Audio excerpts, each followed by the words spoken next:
Hi, I'm Daryl Rainey from Progressive Realty Group here in Simcoe. The building behind me is home to Millards Chartered Professional Accountants. But did you know that it was initially built as the Simcoe Armoury?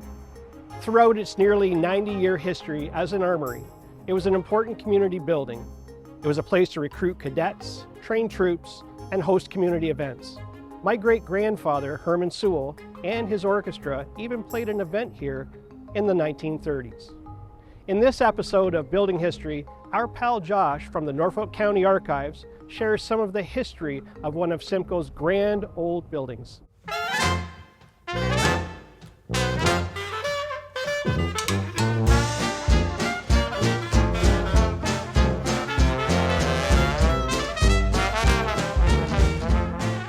The Simcoe Armouries is on the northeast corner of Robinson and Talbot Street. The construction began in September of 1913 and was finished by September of 1914. So actually quite a quick turnaround really when you think about how large the structure is for it to be built in 1 year at that time. It's a large red brick structure on a large cement concrete foundation. It's got large steel trusses for the roof and beautiful maple floors on the interior.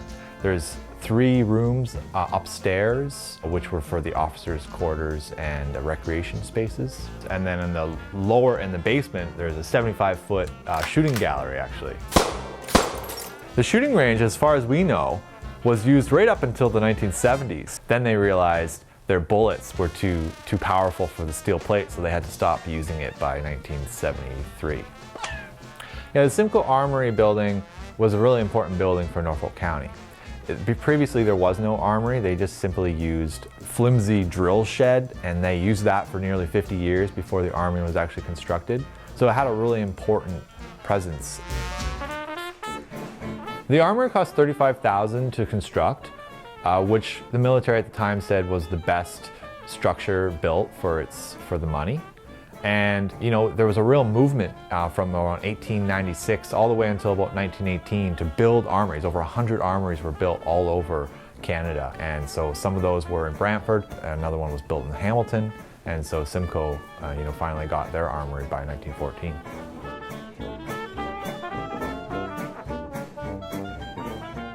The opening ceremony was a really big deal. 2,000 people attended the opening ceremony. The management of the armory were totally unprepared for such a huge attendance. There was an orchestra, there were choir performances, they had decorated the hall with flowers and evergreens and flags. And when they had more people attend than they expected, they had to run down the street to the Canadian canners and get some large planks and boxes to create additional seating for all the people who arrived. So it was quite an important event in Simcoe, and there was speeches from several different dignitaries. And at one of those speeches, they mentioned how the space will be used as a public space for any event in patriotic nature. And that was true. The armory is named after Sergeant Fredrick Hobson, who was a resident of Simcoe. He enlisted into the First World War in 1915. The story of Hobson's a really heroic story. Happened in World War I. He and his contingent were moving into no man's land and crossing in over closer to the German line. A lot of his contingent was killed during their bombings, and there was one Lewis gun that he found that was buried in rubble. He and his partner dug out the gun in order to keep the Germans off from approaching.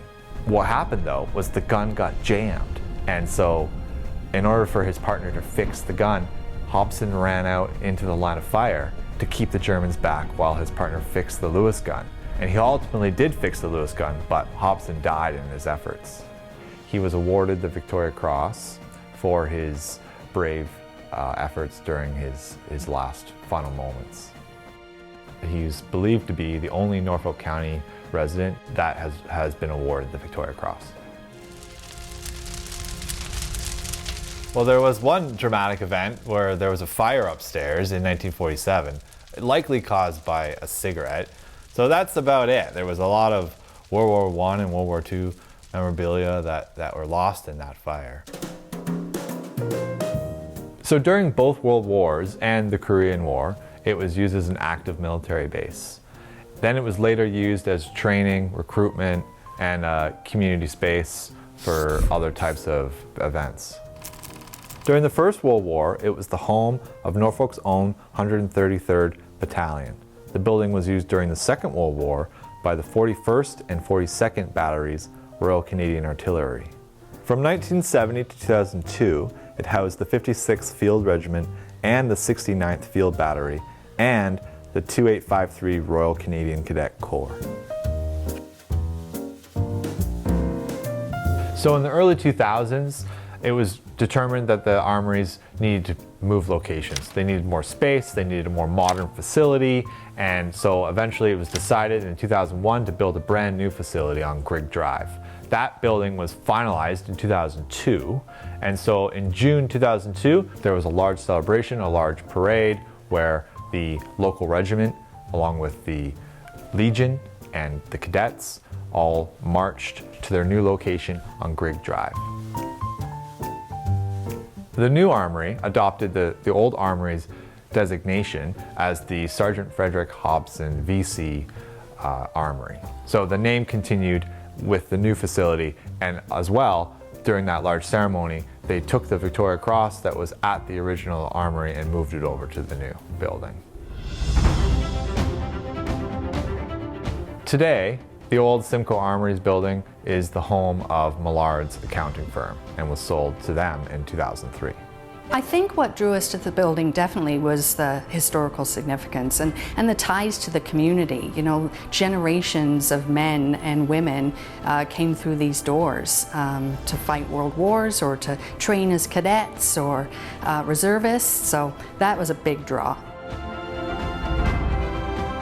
It was a big open space, so we had to add basically a second floor that went around, you know, the perimeter of the building, and we had to add all of the internal offices and the outside offices, so that really changed the look of the building inside.